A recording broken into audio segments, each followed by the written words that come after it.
The purpose of this presentation is to provide an overview of the policy events that have transpired in the residential housing market for the quarter, to provide an overview of the key trends in the residential housing market, and to provide an overview of the home price level for a select group of cities throughout the U.S.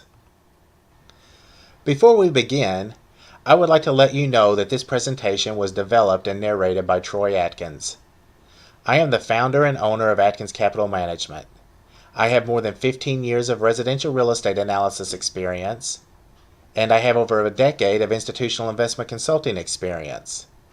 In addition, I have served as a freelance financial writer for over 7 years, and I have written more than 20 published articles for companies such as Forbes, Investor's Business Daily, and Yahoo Finance.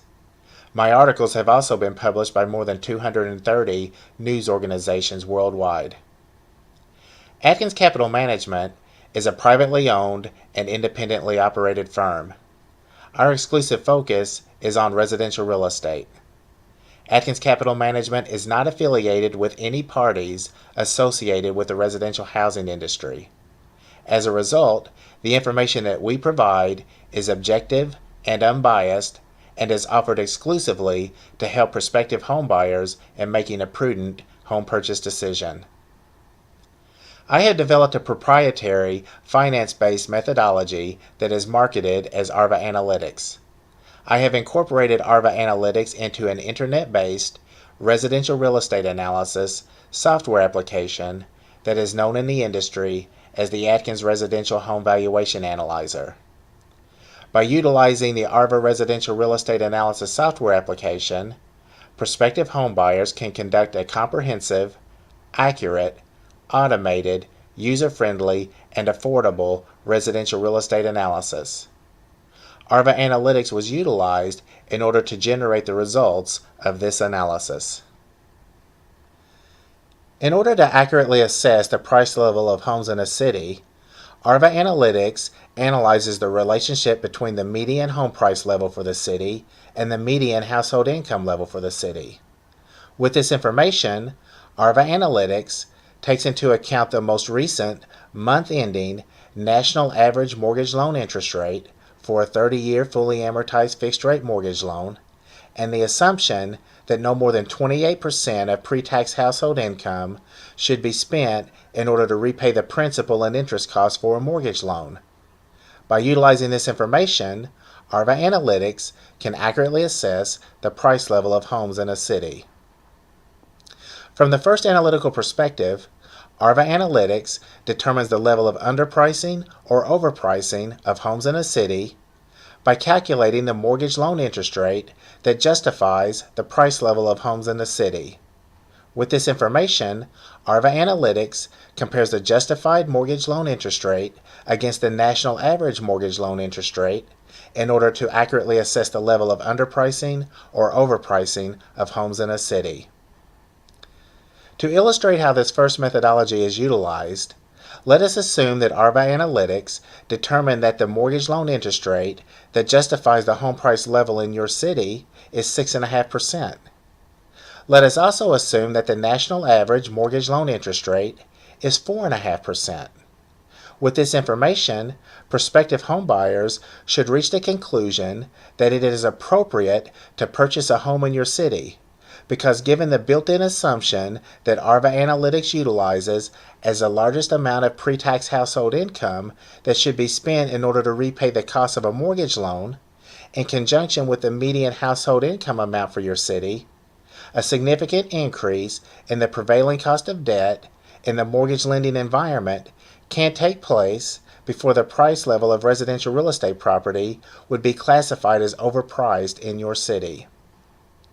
In addition, you can make the analysis even more accurate by utilizing the actual cost of debt for a 30-year fixed-rate loan in your city, in conjunction with the percentage of pre-tax household income that you believe is the largest amount of money that should be spent in order to repay the principal and interest costs of a mortgage loan. By tailoring the analysis to take into account these specific characteristics, you will be able to make a prudent home purchase decision. From the second analytical perspective, ARMA Analytics calculates the percentage of household income that would have to be spent by the people that live in a city in order to justify the price level of homes in the city. With this information, ARMA Analytics compares the justified percentage of household income amount against the traditionally accepted household income amount of 28% in order to accurately assess the level of underpricing or overpricing of homes in the city. To illustrate how this second methodology is utilized, let us assume that ARMA Analytics determined that the percentage of household income that would have to be spent by the people that live in your city in order to justify the price level of homes in your city is 48%. With this information, prospective homebuyers should reach the conclusion that it is not appropriate to purchase a home in your city, because given the national average mortgage loan interest rate, in conjunction with the median household income amount for your city, an unacceptably high percentage of pre-tax household income would have to be spent by the people that live in your city in order to justify the price level of homes in your city. Again, you can make the analysis even more accurate by utilizing the percentage of pre-tax household income that you believe is the largest amount of money that should be spent in order to repay the principal and interest costs of a mortgage loan, in conjunction with the actual cost of debt for a 30-year, fully amortized, fixed-rate mortgage loan in your city. By tailoring the analysis to take into account these specific characteristics, you will be able to make a prudent home purchase decision. Now that I have provided an overview of the ARMA Analytics finance-based analytical methodology, let me turn your attention to the events that have transpired in the residential housing environment during the second quarter of this year. With this information, you will have a much better understanding of the events that will likely affect the price level of homes in the cities that make up the Atkins 60 City Home Price Index. To begin, the ongoing discussion over the future status of the government-sponsored enterprises Fannie Mae and Freddie Mac were the primary topic being debated. For example, San Antonio Mayor Julian Castro, who is President Obama's nominee for Housing Secretary, told the Senate Banking Committee that he is open to shuttering the mortgage giants Fannie Mae and Freddie Mac. Mayor Castro stated that he believes that there are better alternatives than the current duopoly under conservatorship, and he supports a model that takes the taxpayers out of their position of first loss and instead places the responsibility upon the private sector. With this in mind, the Senate Banking Committee approved the Johnson-Crapo bill, with liberal Senators Charles Schumer, Sherrod Brown, Jeff Merkley, and Elizabeth Warren opposing the bill. Their concern with the bill is that the legislation does not do enough to address affordable housing. Given the lack of liberal support for the bill, the chance of it receiving a vote on the floor this year has likely been eliminated. The debate over the future status of the GSEs is clearly intensifying. As you likely recall, the government took control of Fannie Mae and Freddie Mac in September of 2008 and gave them more than $187 billion in taxpayer bailout money. Now, 8 years after the housing crisis, the government is still the conservator for these entities. With that said, Fannie Mae and Freddie Mac have become profitable again, and they have paid back the bailout money. This in turn has given the proponents of the GSEs a foundation to tout the ongoing operation of the companies. For example, financial legends Warren Buffett and Charlie Munger, who are key executives for Berkshire Hathaway, made the case during their annual corporate meeting that the GSEs are best suited for helping to ensure that housing remains affordable to millions of prospective homebuyers. Their belief is based on the premise that the rate of return for providing long-term mortgage capital is unattractive, and therefore the private sector will not provide the amount of capital that is needed for millions of people to purchase a home. In addition, Bill Ackman, the founder of Pershing Square Capital Management, recently published a comprehensive analysis titled "It's Time to Get Off Our Fannie." As a key investor in the GSEs, his analysis promotes the importance of maintaining the role of Fannie Mae and Freddie Mac in the mortgage lending arena, and makes numerous recommendations for their reform. While it is clear that Mr. Ackman has a financial bias for maintaining the GSEs, the comprehensive nature of his analysis deserves a detailed review by key decision makers, even if their preference is for dissolving the two enterprises. Moving away from the housing events to the housing trends for the second quarter of this year, it is important to note that the national average mortgage loan interest rate for a 30-year fully amortized fixed-rate mortgage loan began the quarter at 4.26%, it dropped below 4% on May 27th, and it ended the quarter at 4.14%. Most financial pundits expected the 30-year fixed-rate mortgage loan to remain steady or increase slightly during the quarter, and virtually no one expected the interest rate to drop below 4%. With that said, the national average mortgage loan interest rate for a 30-year fixed-rate mortgage loan has now been below 4.5% for more than 3 years.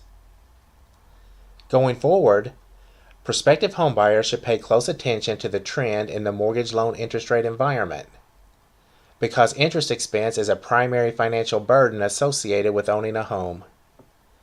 To put this premise into perspective, prospective homebuyers should remember that a national mortgage loan interest rate of approximately 5.3% will require homeowners to repay to the lender twice the amount of their mortgage loan, assuming they make their scheduled repayments and carry their loan to maturity. In order to accurately assess the financial impact of the debt service obligation that is associated with a mortgage loan, prospective homebuyers should use the Atkins Residential Home Valuation Analyzer. While the prevailing mortgage loan interest rate for a 30-year fixed-rate loan has been a positive factor for the residential housing market for numerous years, there are still many problems in the residential housing environment. For example, since the housing crisis began in September of 2008, approximately 5 million homes have been foreclosed upon. Approximately 45,000 homes are still being foreclosed upon monthly, and monthly foreclosures are still at levels that are twice their historical rate. Moreover, 10 million U.S. households are still underwater on their mortgage loan, meaning the size of their outstanding mortgage loan balance is greater than the current market value of their home. This ongoing problem is particularly troubling because if homeowners need to sell their home, they will likely have to undertake a short sale transaction or face foreclosure. With that said, if homeowners do not have to sell their home for many years, being underwater on their mortgage loan is an immaterial problem. Finally, in terms of residential housing trends, it is important to note that the Veterans Administration is taking a proactive role in promoting mortgage loans that do not require a down payment. In fact, according to Veterans United Home Loans, 86% of the VA loans that were written in 2012 did not require homeowners to make a down payment. With this in mind, prospective homebuyers should remember that while mortgage loans with a no down payment provision may sound like a good deal, from a financial perspective, the interest expense on these loans will make owning a home a very expensive liability over time. Therefore, from a financial perspective, it is recommended that prospective homebuyers make at least a 20% down payment when they purchase a home in order to make a more prudent financial transaction. Now that I have provided an overview of the residential housing events that have transpired over the second quarter of this year, let me provide an overview of the home price level for a select group of cities across the U.S. For the second quarter of this year, 20 cities that make up the Atkins 60 City Home Price Index were classified as overpriced for the quarter. The top 5 overpriced cities were Honolulu, San Francisco, New York City, Los Angeles, and Boston. In terms of a relative price level analysis, it is important to note that given the home price level for the top 5 overpriced cities, it is not possible to justify their home price level by reducing the national average mortgage loan interest rate from 4.14% to 0%. Therefore, in order to classify the homes in the top 5 overpriced cities as underpriced, it would have to be deemed prudent by prospective homebuyers to spend more than the respective justified percentage of household income amounts, or the respective median household income level would need to increase to the appropriate level that is within the range of $75,895 and $149,956. As a last observation, based on the median household income level, the quarter-ending national average mortgage loan interest rate, and the assumption that no more than 28% of pre-tax household income should be spent in order to repay the principal and interest costs of a mortgage loan, the justified home price level for the top 5 overpriced cities would need to fall to the appropriate level within the range of $221,514 and $335,497. In order for prospective homebuyers to accurately assess the level of overpricing or underpricing of homes in their community, they can do so by using the Atkins Residential Home Valuation Analyzer. On the other side of the spectrum, 40 cities were classified as underpriced for the second quarter of this year. Detroit, Buffalo, Pittsburgh, Des Moines, and Wichita were identified as the most underpriced cities in the index. In terms of a relative price level analysis, the national average mortgage loan interest rate would have to increase from 4.14% to more than a respective range of 9.75% and 13.8% before homes would be classified as overpriced in these cities. Again, for prospective homebuyers that would like to accurately assess the level of underpricing or overpricing of homes in their community, they can do so by using the Atkins Residential Home Valuation Analyzer.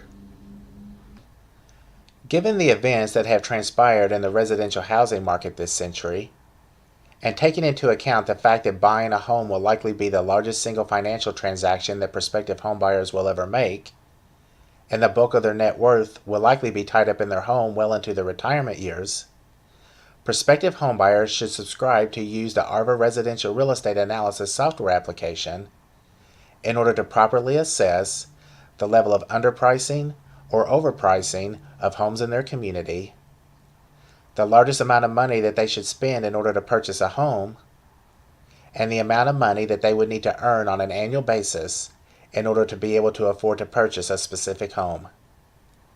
In addition, prospective homebuyers should subscribe to use the ARMA Residential Real Estate Analysis software application in order to accurately assess total home ownership costs, expressed as a percentage of household income, and to determine how much a home would need to appreciate in value each year in order to offset the costs associated with owning a home. For more information about the Atkins 60 City Home Price Index, the Atkins Residential Home Valuation Analyzer, and ARMA Analytics, please visit the Atkins Capital Management website at residentialrealestateanalysis.com.